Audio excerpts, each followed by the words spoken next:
Schweiger van kyk net sê. Almal so. Oor Marianne Tennyson. Gaan eers doen. Dat die middelvlak. Jesus.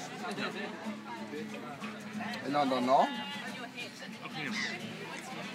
Ja, ek dink sy vra vir die bolle op. Maar besluit jy wanneer jy verder op gaan.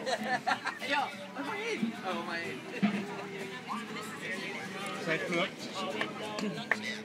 Dat as daar iets wat jou hier hou, as iemand dit self moet gepleeg het nou vanmôre. Ja. Dan moet jy vir hom bid. Uit. Want hy kan nie self.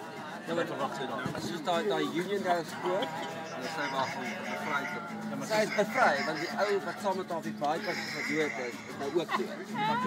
Dan loop sy.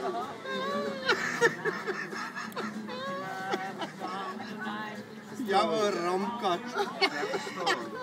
Wat het jy afgeneem ons nog sien? Maar dan dis dit nie daar weer.